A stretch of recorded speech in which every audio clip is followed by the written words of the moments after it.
Tahukah Anda ada seseorang lelaki yang di dunia tampak berwibawa, di masjid ia bersujud, namun di akhirat kelak ia dibangkitkan dalam keadaan tubuh miring sebelah, atau bahkan di wajahnya tidak dipandang oleh Allah Sang Pencipta, bukan karena ia menyembah berhala, tapi karena ada jeritan dari dalam rumahnya yang ia sepelekan setiap harinya.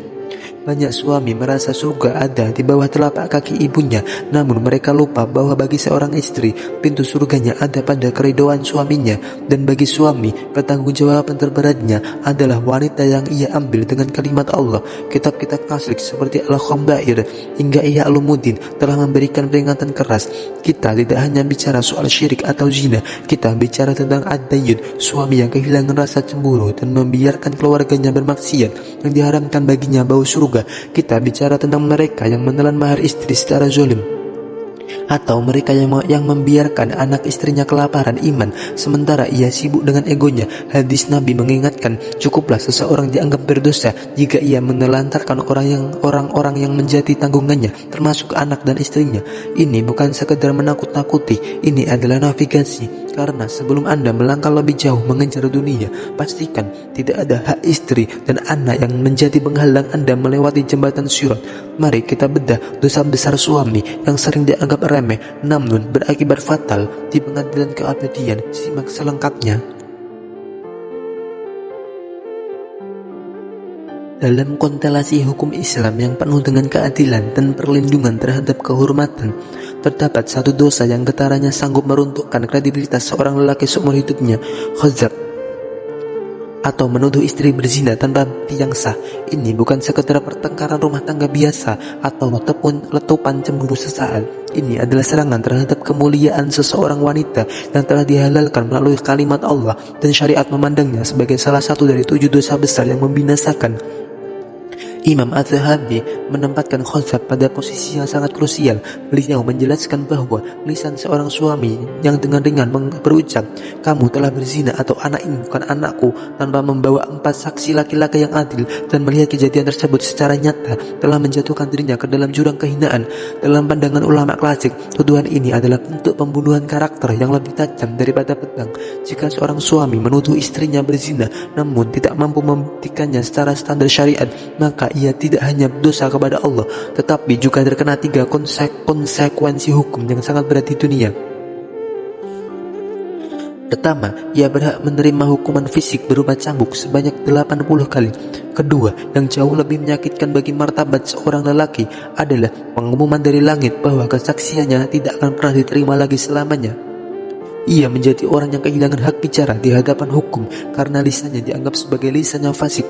Ketiga, ia dicap sebagai orang yang keluar dari ketaatan kepada Allah, kecuali jika ia bertaubat dengan taubat yang sebenar-benarnya.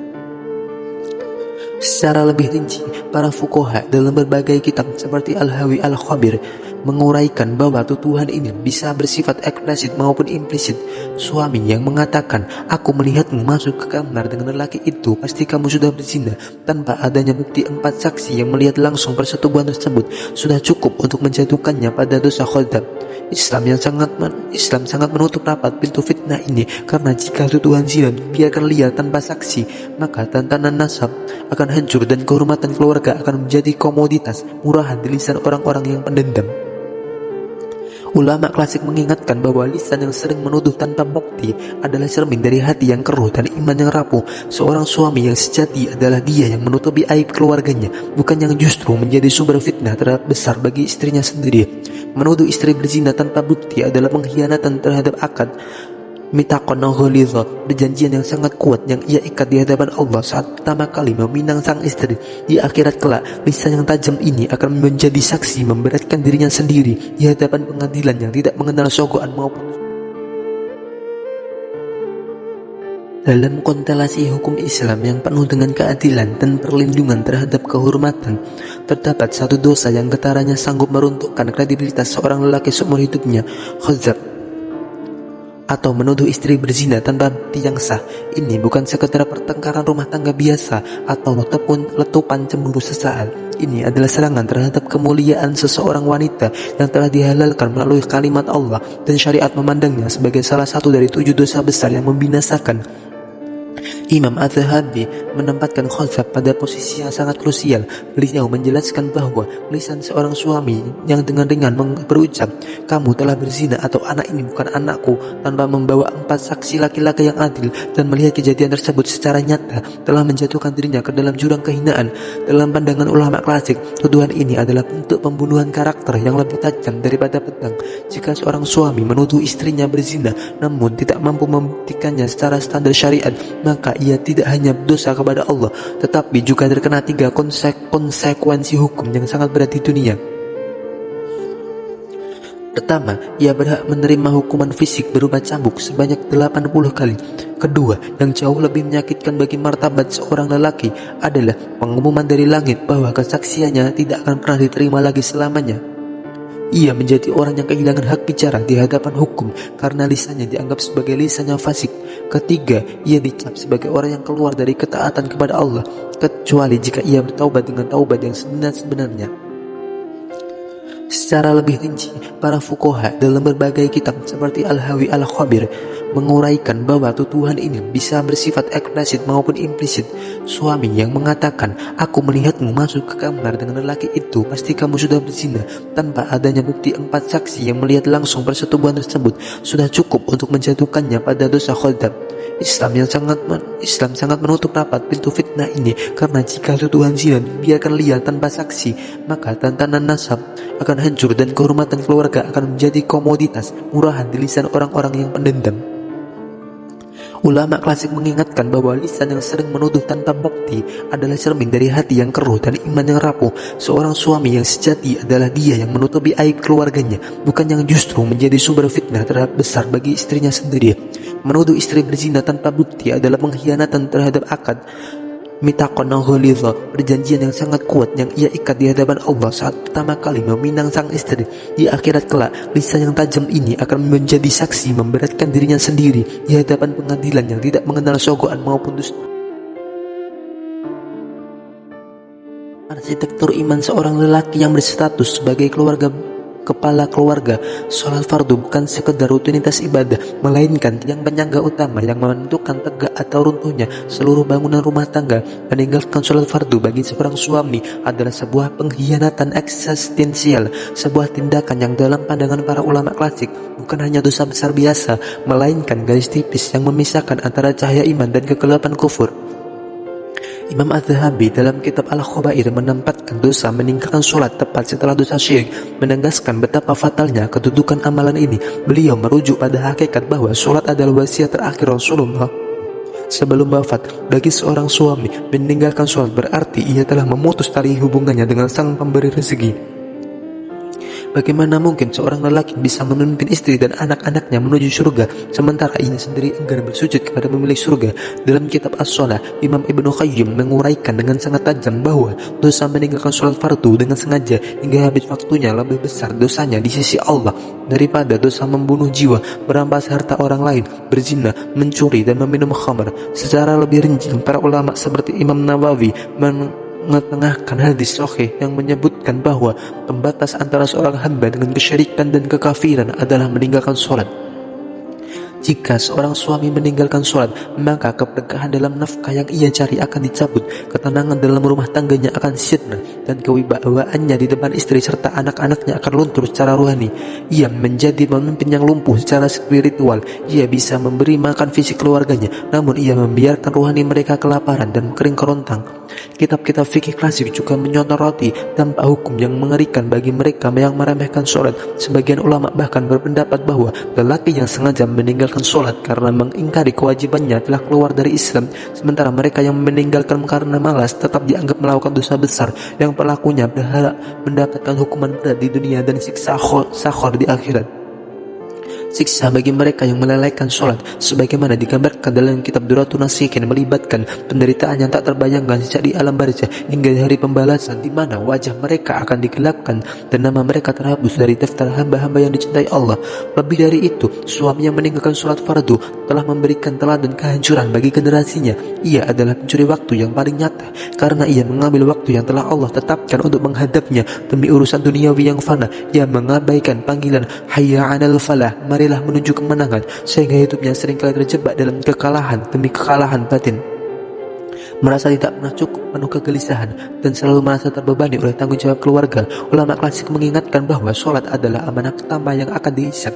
Jika sholat seorang suami rusak, maka seluruh amal lainnya, sedekahnya, jihadnya, mencari nafkah, dan kebaikannya kepada istri akan tertolak atau tidak bernilai di timbangan akhir. Menjadi suami yang meninggalkan sholat adalah sebuah bentuk bunuh diri spiritual yang tidak hanya menghancurkan dirinya sendiri, tetapi juga menyeret orang-orang yang dicintainya ke dalam lubang kesengsaraan yang sama. Tanpa kening yang bersujud, seorang suami hanyalah pengembara yang tersesat di tengah gurun dunia, kehilangan kompas menuju keselamatan abadi. Dalam ruang lingkup hukum Islam, perzinahan yang dilakukan oleh seorang suami bukan sekedar pelanggaran moral biasa, melainkan sebuah pengkhianatan terhadap perjanjian suci yang telah disaksikan oleh arsy Allah. Zina bagi lelaki yang telah merasakan nikmatnya pernikahan, yang dalam istilah syariat disebut sebagai muhsan, membawa konsekuensi hukum dan spiritual yang jauh lebih berat dibandingkan mereka yang belum menikah. Ini adalah dosa yang tidak hanya mencoreng wajah pelaku, tetapi juga meruntuhkan pondasi nasab dan menghancurkan kehormatan keluarga hingga ke akar-akarnya. Imam Az-Zahabi menempatkan zina sebagai salah satu dosa besar yang paling membinasakan setelah syirik dan pembunuhan. Beliau mengutip berbagai riwayat yang menggambarkan betapa menjijikannya kedudukan seorang pezina di akhirat. Mereka akan diletakkan ke dalam sebuah tungku raksasa yang sempit dalam keadaan telanjang, sementara api berkobar dari bawah mereka disertai bau busuk yang telah menyengat daripada bangkai. Bagi seorang suami, selingkuh atau zina adalah bentuk kekufuran terhadap nikmat Allah yang telah memberinya jalan halal untuk menyalurkan syahwat, namun ia justru memilih jalan yang terlaknat. Imam Ibnu Qayyim membedah kerusakan sistematik akibat zina. Beliau menjelaskan bahwa zina adalah hutang yang pasti akan dibayar. Jika tidak melalui pelakunya, maka melalui anggota keluarganya sebagai bentuk hukuman duniawi. Beliau menyebutkan bahwa zina mematikan cahaya di wajah, menimbulkan kegelapan di hati, dan menarik kefakiran yang permanen. Secara psikis, suami yang berselingkuh akan kehilangan rasa tenang saat bersama istrinya yang halal. Hatinya akan terus terlindung kegelisahan dan ketakutan karena ia telah menukar ketenangan dengan kenikmatan sesaat yang berujung pada kehampaan batin.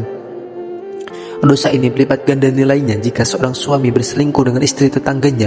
Rasulullah pernah ditanya tentang dosa apa yang paling besar, dan salah satu yang beliau disebutkan adalah engkau berzina dengan istri tetanggamu.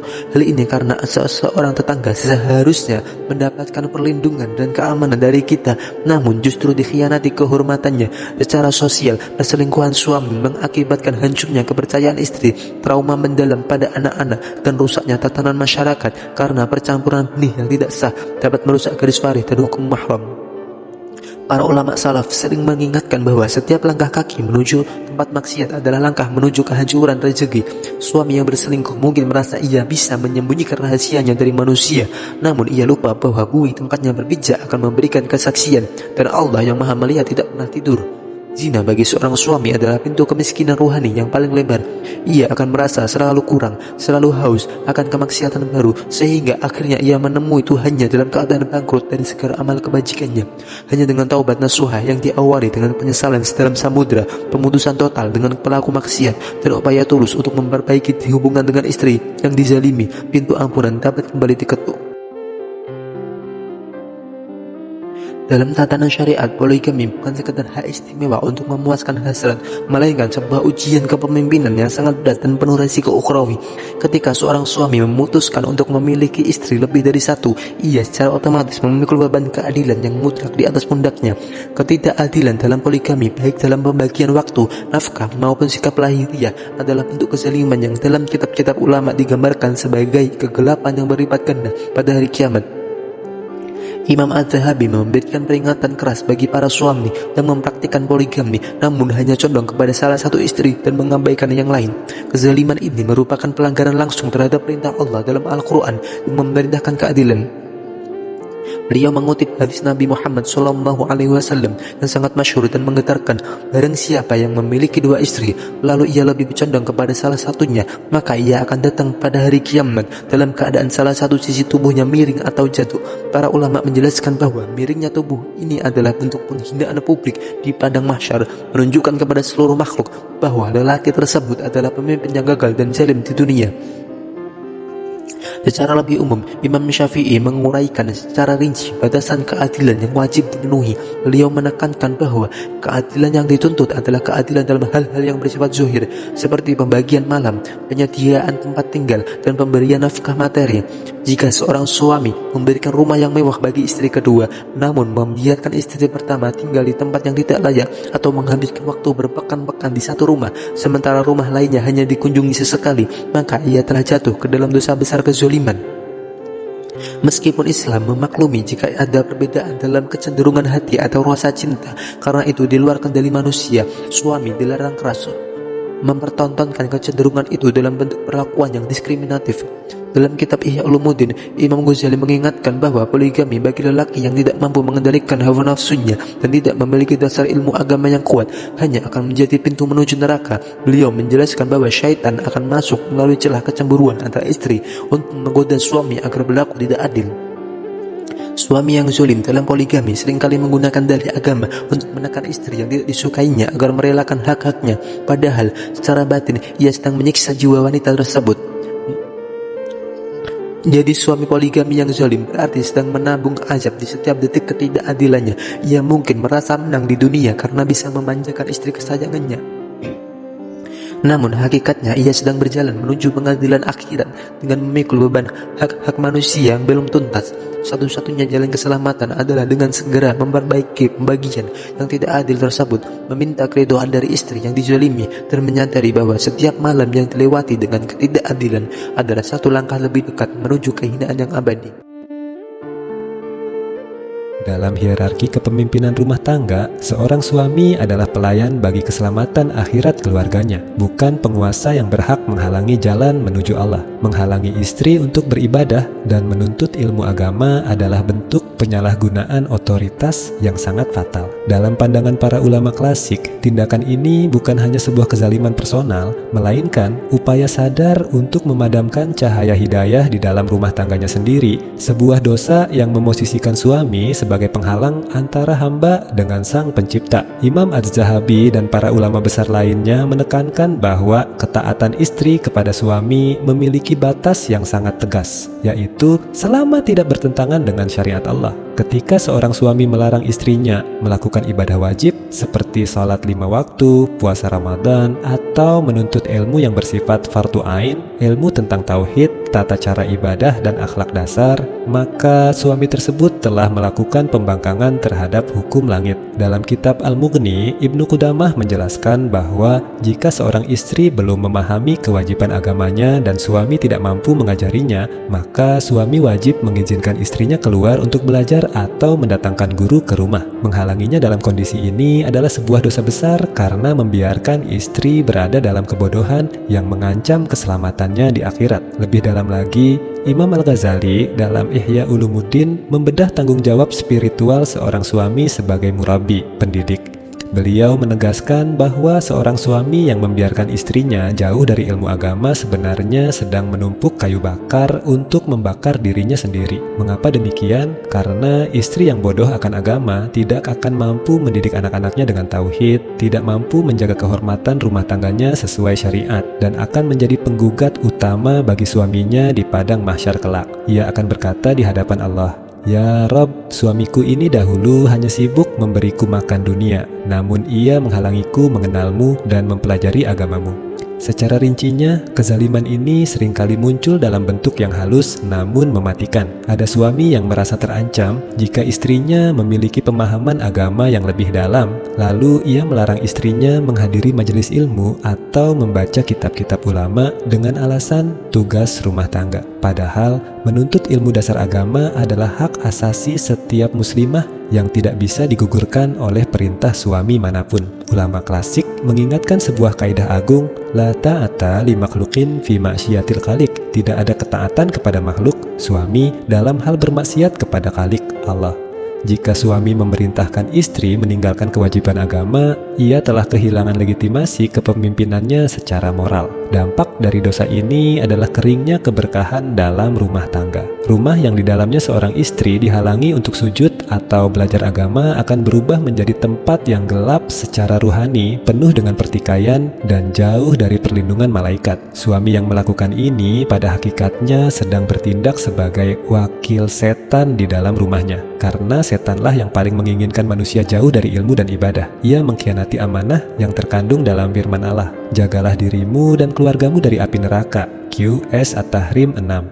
Bagaimana mungkin ia menjaga keluarganya jika ia sendiri yang menutup pintu ilmu bagi mereka? Oleh karena itu, para ulama memberikan nasihat bahwa suami yang saleh adalah dia yang menjadi jembatan bagi istrinya menuju surga. Ia bukan hanya mengizinkan, tapi memfasilitasi dan mendorong istrinya untuk semakin dekat kepada Allah. Suami yang menghalangi istri beribadah dan menuntut ilmu akan memikul beban dosa yang sangat berat, karena ia tidak hanya mempertanggungjawabkan amalnya sendiri, tetapi juga mempertanggungjawabkan kebodohan dan kesesatan yang ia paksakan kepada istrinya. Di akhirat kelak, ia akan berdiri sebagai pemimpin yang bangkrut, yang menghancurkan masa depan abadi keluarganya demi ego dan kekuasaan sesaat di dunia.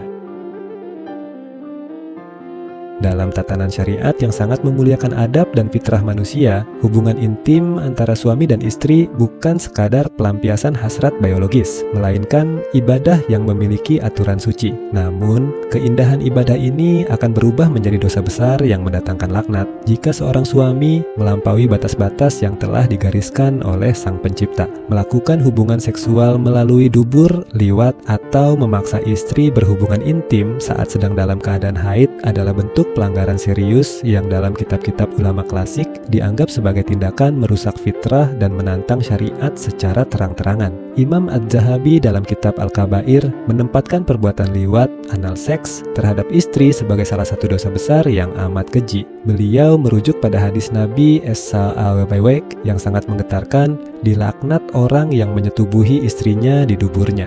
Hadis riwayat Abu Dawud dan An-Nasai. Dalam pandangan ulama klasik, istilah laknat bukanlah kata yang ringan, ia berarti terusir dan jauh dari rahmat Allah. Perbuatan ini disebut sebagai sodomi kecil al-lutiyah asy-syugra karena menyerupai perbuatan kaum Lut yang telah dimusnahkan oleh Allah. Suami yang memaksa atau mengajak istrinya melakukan hal ini telah menghinakan kemuliaan istrinya dan menempatkan pasangan hidupnya setara dengan binatang, sekaligus mengundang murka Allah yang dapat menghancurkan keberkahan hidupnya. Sama halnya dengan hubungan saat haid, Allah Subhanahu wa Ta'ala telah berfirman dengan tegas dalam surah Al-Baqarah ayat 222 bahwa haid adalah adza, kotoran garis miring gangguan. Maka hendaknya suami menjauhi, tidak menyetubuhi istri sampai ia suci. Imam Nawawi dalam kitab Al-Majmu' menjelaskan bahwa para ulama sepakat ijma bahwa bersetubuh penetrasi saat istri sedang haid hukumnya adalah haram dan termasuk dosa besar. Suami yang dengan sengaja melanggar batas ini berarti telah mengabaikan perintah eksplisit di dalam Al-Quran dan tidak menghargai kondisi fisik serta psikis istrinya yang sedang dalam keadaan tidak suci. Secara lebih mendalam, para fuqaha dalam berbagai kitab fikih seperti Fathul Mu'in menekankan konsekuensi kafarat atau denda bagi suami yang melakukan hubungan intim saat haid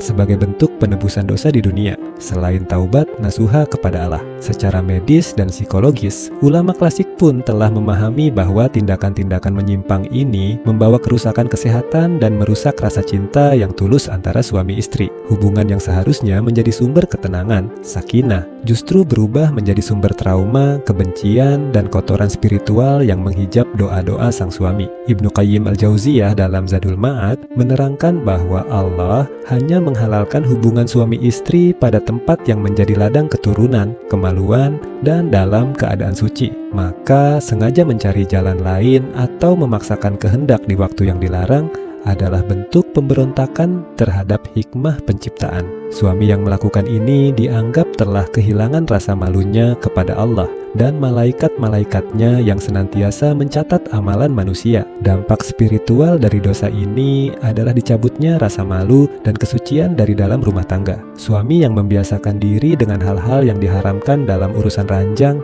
akan mendapati hatinya semakin keras dan jauh dari kekhusyukan ibadah. Di akhirat kelak, perbuatan yang dianggap rahasia ini akan dipaparkan di hadapan pengadilan Allah sebagai bentuk pengkhianatan terhadap amanah tubuh istri yang seharusnya dijaga kehormatannya. Seorang suami sejati adalah dia yang mampu menundukkan hawa nafsunya di bawah aturan syariat, bukan dia yang menjadikan syahwatnya sebagai Tuhan yang harus dipatuhi meskipun harus melanggar batas-batas yang telah ditetapkan oleh Rabbul Alamin. Dalam Islam, hubungan suami istri adalah sebuah ruang sakral yang dilindungi oleh dinding-dinding kehormatan yang sangat tebal. Membocorkan apa yang terjadi di dalam kamar tidur, baik itu detail hubungan intim, kekurangan fisik pasangan, maupun rahasia-rahasia pribadi lainnya, adalah sebuah pengkhianatan besar. Dalam pandangan ulama klasik, tindakan ini bukan sekadar perilaku tidak sopan, melainkan dosa besar yang menempatkan pelakunya pada derajat manusia yang paling buruk di sisi Allah pada hari kiamat. Imam Az-Zahabi dalam kitab Al-Kabair memberikan perhatian serius pada masalah ini. Beliau merujuk pada hadis yang diriwayatkan oleh Imam Muslim di mana Rasulullah Shallallahu Alaihi Wasallam bersabda, "Sesungguhnya termasuk manusia yang paling buruk kedudukannya di sisi Allah pada hari kiamat adalah laki-laki yang mendatangi istrinya berhubungan intim dan istri mendatangi suaminya, kemudian dia menceritakan rahasia istrinya tersebut kepada orang lain." Para pensyarah hadis menjelaskan bahwa paling buruk kedudukannya menandakan bahwa perbuatan ini adalah tindakan yang sangat menjijikkan dalam timbangan syariat karena ia telah merusak amanah yang paling privat antara dua manusia. Imam Al-Ghazali dalam kitab Ihya Ulumuddin menekankan bahwa salah satu pilar dalam pergaulan suami istri adalah sattarul uyub atau menutupi aib. Beliau menjelaskan bahwa suami adalah pakaian bagi istrinya. Begitu pula sebaliknya, sebagaimana firman Allah dalam QS Al-Baqarah ayat 187. Fungsi pakaian adalah menutupi apa yang memalukan dan melindungi tubuh. Maka, suami yang menceritakan urusan ranjangnya kepada teman-temannya, baik dengan tujuan sombong, bercanda, atau sekadar berbagi cerita, hakikatnya ia sedang menelanjangi dirinya sendiri dan istrinya di depan publik. Hal ini menghancurkan rasa percaya, trust, yang merupakan urat nadi pernikahan.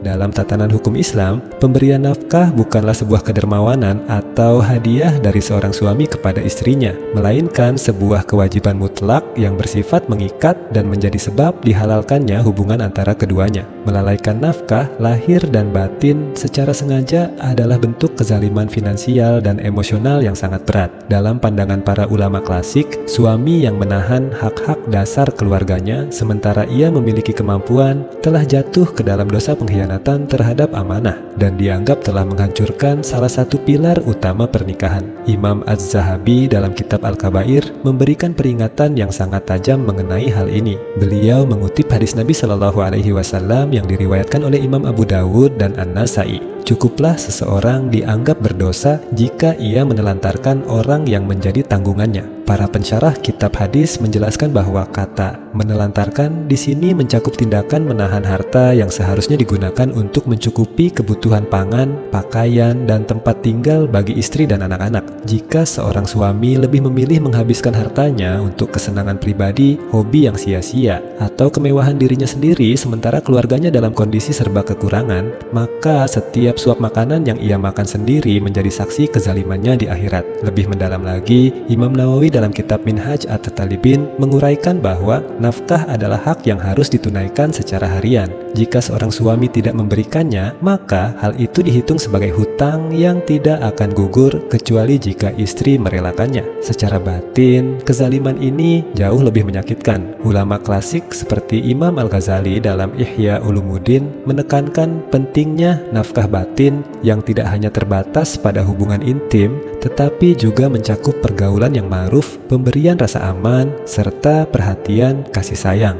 Suami yang sengaja melakukan hajar, mendiamkan atau mengabaikan istrinya tanpa alasan syar'i yang benar, atau membiarkan istrinya menderita secara psikis tanpa ada usaha untuk menghibur dan membahagiakan, telah melanggar prinsip muasyarah bil ma'ruf, bergaul dengan cara yang baik yang diperintahkan dalam Al-Quran. Dalam tinjauan fikih klasik, suami yang sengaja melalaikan nafkah lahir padahal mampu dapat dikategorikan sebagai orang yang fasik. Jika istri mengadukan hal ini kepada hakim, qadi, maka hakim berhak memaksa suami untuk memberi nafkah atau bahkan memberikan hak kepada istri untuk menuntut cerai. fasakh. Hal ini dikarenakan tujuan pernikahan untuk mencapai sakinah, mawaddah, dan warahmah tidak mungkin tercapai jika pihak lelaki mengabaikan tanggung jawab dasarnya. Seorang lelaki yang mengambil wanita dari wali mereka dengan janji untuk memuliakannya, namun kemudian menyia-nyiakannya dalam kelaparan dan kesedihan, telah merobek perjanjian suci yang ia ikat atas nama Allah. Dampak spiritual dari dosa ini sangatlah besar.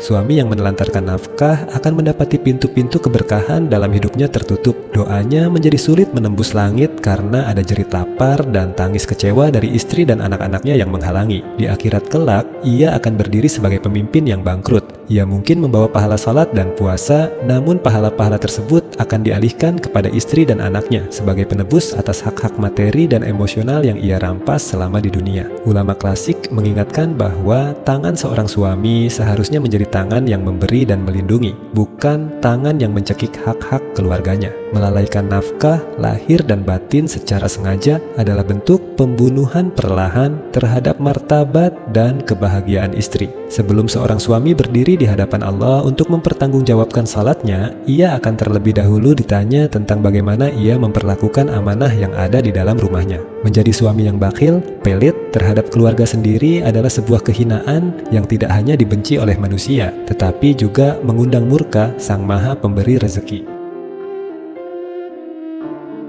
Mahar atau mas kawin adalah pemberian wajib dari suami kepada istri sebagai simbol pemuliaan dan ketulusan dalam mengikat akad nikah. Salah satu dosa besar yang seringkali luput dari perhatian adalah ketika seorang suami mengambil kembali, memakan, atau menggunakan mahar tersebut tanpa keridaan tulus dari istrinya. Dalam Islam, mahar adalah hak milik mutlak istri yang tidak boleh diganggu-gugat oleh siapapun, termasuk suaminya sendiri. Imam Az-Zahabi dan para pakar hukum Islam merujuk pada firman Allah dalam Surah An-Nisa ayat 4 yang memerintahkan untuk memberikan mahar dengan penuh kerelaan. Allah Subhanahu wa Ta'ala berfirman, "Kemudian, jika mereka menyerahkan kepada kamu sebagian dari mas kawin itu dengan senang hati, maka makanlah, ambillah pemberian itu sebagai makanan yang sedap lagi baik akibatnya." Ayat ini menunjukkan bahwa tanpa senang hati atau keridaan dari istri, mahar yang diambil oleh suami berubah statusnya menjadi harta haram yang seolah-olah menjadi bara api di dalam perutnya.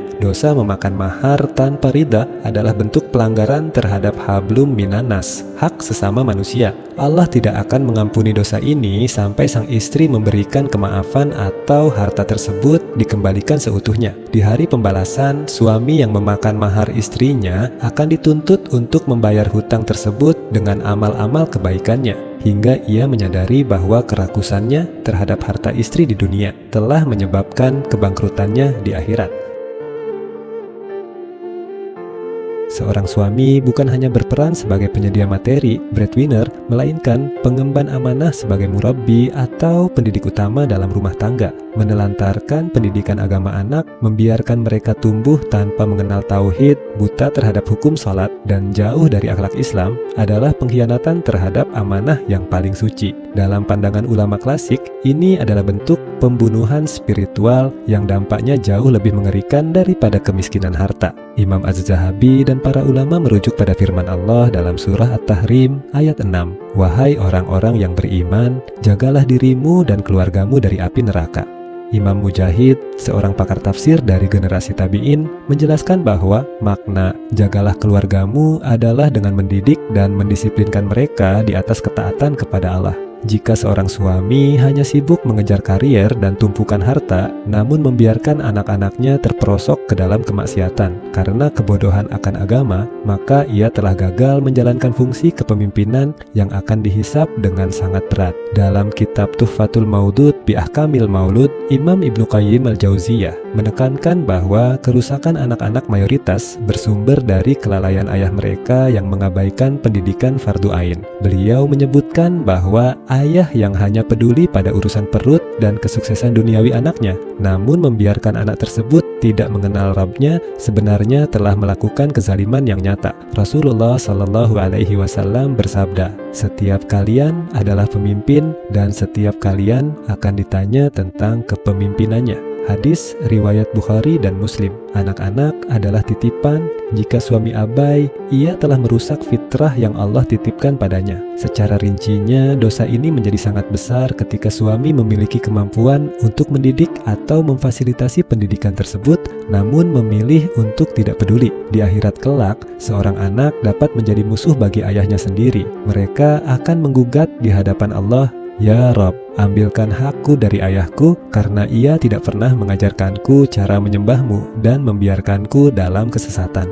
Tangisan anak yang masuk neraka karena kelalaian ayahnya adalah beban yang tidak akan sanggup dipikul oleh lelaki manapun di padang mahsyar. Segmen bersikap takabur, sombong, dan merendahkan istri, sikap sombong, KBR, adalah dosa yang menghalangi seseorang masuk ke dalam surga, dan melakukannya di dalam rumah tangga dengan cara merendahkan istri adalah bentuk kezaliman yang paling buruk. Banyak suami merasa bahwa karena ia adalah pemimpin, pemberi nafkah, atau memiliki pendidikan yang lebih tinggi, ia berhak menghina fisik, meremehkan pendapat, atau mengejek latar belakang keluarga istrinya. Imam Az-Zahabi dalam kitab Al-Kabair mengingatkan bahwa sombong adalah menolak kebenaran dan meremehkan manusia. Ketika suami meremehkan istrinya, ia telah melanggar prinsip muasyarah bil ma'ruf, pergaulan yang baik. Dalam kitab Adabun Nisa, Imam Ahmad bin Hanbal menekankan bahwa kemuliaan seorang lelaki diukur dari bagaimana ia memperlakukan istrinya. Rasulullah Shallallahu Alaihi Wasallam bersabda, "Sebaik-baik kalian adalah yang paling baik kepada istrinya." Hadis riwayat Tirmizi. Imam Al-Ghazali dalam Ihya Ulumuddin menjelaskan bahwa kepemimpinan suami harus didasari atas kasih sayang dan ketawaduan, rendah hati, bukan otoritarianisme yang angkuh. Beliau memperingatkan bahwa setiap kata hinaan yang keluar dari mulut suami kepada istrinya akan dicatat sebagai bentuk kezaliman. Allah Subhanahu wa Ta'ala adalah Al-Muntaqim, Maha Pemberi balasan bagi mereka yang lemah. Karena istri berada di bawah kepemimpinan suami, ia seringkali tidak berdaya untuk membalas. Namun rintihan hati yang terhina karena kesombongan suami akan langsung menembus arasy Allah. Lebih jauh lagi, kesombongan ini seringkali membuat suami merasa tidak perlu meminta maaf saat salah atau merasa terlalu tinggi untuk membantu urusan rumah tangga. Padahal Rasulullah Shallallahu Alaihi Wasallam yang merupakan pemimpin umat yang paling mulia tidak segan menjahit sandalnya sendiri dan membantu pekerjaan istrinya. Suami yang sombong telah menukar sifat Nabi dengan sifat iblis. Dampak spiritual dari dosa ini adalah hilangnya ketenangan di dalam rumah dan tertutupnya pintu hidayah bagi sang suami. Di akhirat kelak, orang-orang yang sombong akan dibangkitkan sekecil semut yang diinjak-injak oleh manusia sebagai bentuk pembalasan atas keangkuhan mereka di dunia.